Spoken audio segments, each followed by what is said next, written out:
with TNA Impact Wrestling live show tonight, pretty much a few days before Sunday, before the pay-per-view, as this Sunday will be Slammiversary, and we kicked off the show with Kurt Angle wanting to know who his opponent was. Josh Matthews and the Pope were ringside this time and not in the back. And it was pretty much showing EC3 and Tyrus coming out. As Kurt Angle wanted to know who his opponent was, EC3 and Tyrus. As EC3 told he was unbeaten, 600 days. He's beaten everybody from Hall of Famers, from Sting, Kurt Angle, Bobby Lashley, and Mr. Anderson, Eric Young, even Bully Ray, he says. And Angle says you're obsessed with the TNA title and yourself. And I bet you look yourself in the mirror, but this time Dixie Carter can't help you, he says. Tyrus can't help you. You are going to lose to him, he says. But EC3 says, unbeaten streak will keep going on. He will never tap. And EC3 pretty much introduced his opponent as Matt Hardy came out. Matt Hardy was his opponent, even though kind of Matt Hardy being there live tonight. After yesterday, I believe his son was just born, so he just had a baby yesterday. So I said, congratulations to him. But kind of odd for him to be on TNA tonight after yesterday he just had his, I believe he had his son that was just born yesterday, if I'm correct. So his kid was just born, and kind of odd to see him. But the way to kick off the show, triple threat elimination match. Low Key versus Grado versus Tigre Uno for the X Division Championship, which pretty much Grado's eliminated first, and it pretty much came down between Tigre Uno and Low Key. People were really chanting for Low Key to win, but Tigre Uno got thrown with the Phoenix Splash. Chris came after it felt, and he said it felt greatest night of his life. Even though I don't know, Tigre Uno hasn't done that much. Some people he's a throwaway jobber, but maybe him as champion will change some things for him since he now holds the X Division title. As Bram, they talked to Bram, Jamie Boyce says, I hate everybody, and I would take any form of TNA star that comes in until Bram let go of a glove on JB's arm, and he looked around, and we didn't know who it was yet. The Dollhouse talked about this Sunday how they would take out Awesome Kong and Brooke since she has to defend her title next week. Angelina Love went against Velvet Sky. Velvet Sky won with the stunner, so yeah, she won the match. She won her match tonight. She went, I guess, to win, to be part of the active roster, and that on the alumni page. Dirty Heels talked about they were gonna fight the Wolves for the pretty much number one contenders. Well, in the series tonight, in Full Metal Mayhem. They also talked to MVP, talk about how, these pathetic leeches and journalists, talk about the BDC is falling, but tonight we're going to stand tall, and the more, we're going to be bigger than ever. We're going to be stronger. The Wolves then went against the Dirty Heels, Full Metal Mayhem, which was actually a really great match. Pretty much with the Dirty Heels winning with a low blow to one of the Wolves after they had all snares in the power bomb position with a trash can over his head, and they won the match. So, yeah, that was actually a good match. Good match, they said. So, yeah. And the series, which I guess will be Sunday, but I'm going to get into that later with the Wolves and the Dirty Heels. JB talked to Matt Hardy, talked about he just had his son was born yesterday, but he talked about EC3, and he said, we'll see how your legacy feels when you tap out, because he doesn't like EC3, but he wants to show he can become the TNA World Heavyweight Champion, Matt Hardy said. And as they went back to Pope and Josh Matthews, they were talking until they was looking and said, who is that? They were talking something about camera, and you wouldn't believe who stepped in the building today. And this person that stepped in the building, which there's been rumors rampant all day, the return of Mr. Global Force Wrestling himself, Jeff Jarrett, and Karen Jarrett stepped into the arena tonight. Everybody chanted welcome back. Jeff Jarrett wearing a Global Force Wrestling shirt, and they talked the Jarretts, they shook hands and they were back. Jarrett, because he was one of the co-founders of this company, and he said, what is the co-founder of Global Force Wrestling doing in a TNA wrestling ring? Because he thought he'd never be back in this ring. And so we got a text from TNA management one day. and he didn't really want to reply, but he did. And they had a conference call, and it was about a match, one more match, Jeff, but he wouldn't do it. But they said, this is your match. He said, I don't even wrestle my own promotion, but when he said they were bringing the King of the Mountain match back, which Jeff Jarrett created, he said he had to go back then, because it wasn't just another episode of Impact. We are coming up on the 13th anniversary of TNA Wrestling with Slammiversary this Sunday, and Jarrett talked about, all the stuff he's done in the Impact Zone, from Jim Cornette announcing Kurt Angle coming to TNA, how he brought up Samoa Joe, AJ Styles into the stars they are today in wrestling, even though they don't work in this company anymore. But Jarrett talked about beer money, how you gotta take, two clean guys like Storm and Bobby Roode and make them into big stars today.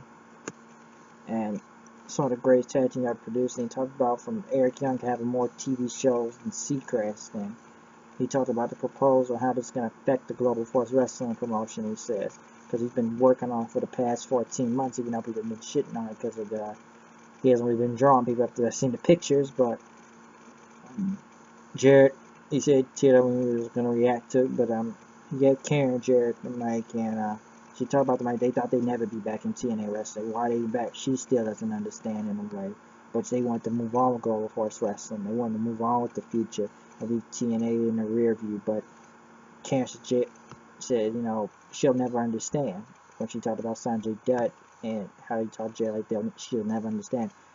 Jeff Jarrett started this company with his father, he says, and he'll walk out on his time when he wants to walk out.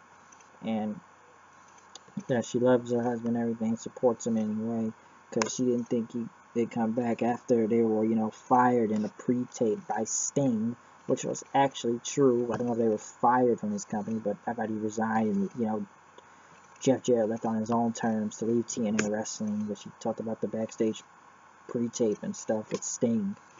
And with him being back, he took the mic, he put himself in the King of the Mountain match one more time, he says, and he talked about Toby Keith, what he told him, and you may not as good as you once was, but you're as good as you ever was. As Jeff Jarrett's music hit as he left. But Jarrett, I didn't think the rumors would be true about Jeff Jarrett coming back to TNA Wrestling. What could this mean for TNA Wrestling? Could this be a Global Force Wrestling versus TNA invasion? Like, there's so many opportunities now to get this together. Like, people, like I've said in the past before, like, you got Destination America, put the egos aside, TNA Wrestling, ROH, put those things together. But to have Global Force Wrestling could come up, I don't know if people look like they knew what Global Force Wrestling was, but I don't know what Jeff Jarrett was fired from back then, because after that whole pre-tape with Sting, he was gone. And that was like, 2011, 2012, so Jeff Jarrett's been gone from the company for a while. And with Jeff Jarrett back in the company, being in the King of the Mountain match, I don't know who else is in this match or that, but it's just so many things that's happening. I didn't think this would be coming. I didn't think he'd be in a match this Sunday. And he said one more match, he says, because he's going to do this on his time. So seeing Jeff Jarrett back in a TNA Wrestling ring was very interesting. It was kind of crazy to see both of them, because, like, okay, what is Global Force now doing in TNA? But Jeff Jarrett created TNA, and technically he still has a majority part. He does have some type of ownership of the company share somehow. He created this company, so if he comes back, could it be a Global Force Wrestling invasion? Could ROH get involved? Are you still in the Bullet Club? Like, come on, Jared. They can make some money off of this right here if you put some Global Force Wrestling versus TNA thing.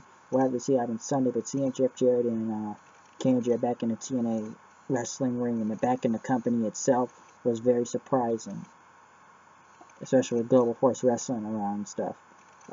Bram went against Vader. I don't know when Vader was in TNA, but Vader came out, and I guess he's going to do a Vader bomb, which he got with a 2 count, but then Bram had to pretty much grab the a wrench and start hitting him with it until Matt Morgan came out, another TNA Wrestling return. Morgan came out and pretty much took him out and knocked him out of the ring, which these two will probably fight this Sunday on pay-per-view.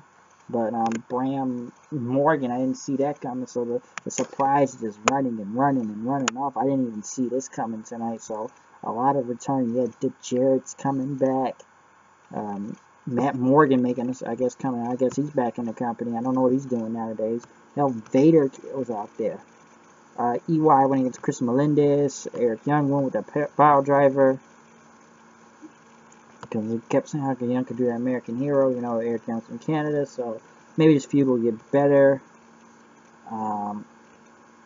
The Rising, when they came out to see the Rising was fighting the BDC, and when they were fighting each other, Hernandez came out and helped the BDC. I guess he's helping Homicide. I don't know what happened to Homicide, but I guess now that MVP pretty much said that Hernandez is in a beatdown clan. So yeah, from whatever member from LAX that joined the crew now. Kurt Angle went against Matt Hardy. Good match to end the show, I'll say that. So they pretty much ended the show with you know, Kurt Angle and Matt Hardy. Kurt Angle won the match. EC3 and them came out to attack. Hardy tried to help, but it was EC3 and Kurt Angle. Kurt Angle hit the ankle lock, and EC3 was tapping at the end of the show then. Now the thing that's really weird is this, with next week and this Sunday is really weird. TNA's pay-per-view is this Sunday. Why are you having all the title matches next week? Why is Kurt Angle against EC3 next week for the title now on pay-per-view? Why are the Wolves going against the Dirty Heels next week on pay-per-view for the title on a regular match? Well, probably won't be a regular match now, since both Aries and David Richards will be fighting this Sunday for a stipulation for the title. Why is that happening? And that's very weird, how you're having all these title matches next week. Why not this Sunday? Why not? And that's just strange. Very strange. Maybe there's something cooked up for Sunday, I don't know. They probably show a few matches. Jeff Jarrett actually made the show a little bit more interesting now to tune into to see what's going to be in this King of the Mountain match. But I don't know what this plan is for Sunday. Who's going to go to Hall of Fame? What's going to happen here? What's going to happen there? But seeing all these returns tonight was kind of crazy. Matt Hardy's back from being after a month. Jeff Jarrett, who's been gone from his company I don't know how many years, to go make his own company and then Global Force Wrestling. Matt Morgan, Hernandez, Vader. A lot of surprises and returns, and I've just been hearing rumors of more people coming to TNA. I'm still hearing they trying to get Rey Mysterio to come to TNA. I'm not sure what's going on around here, but we'll have to wait till Sunday to see what happens at Slammiversary. Will I be doing live reaction Slammiversary somehow, some way, even though it's probably going to watch on the computer? But I don't know how I'm going to work this thing out this Sunday, but I will find a way, and I will find a plan to do this. You know, just do a review and those reactions to it. But I'm sure this pay-per-view is really going to have to pull out all the stops without a World Heavyweight title match this Sunday on the pay-per-view, or any type of title match.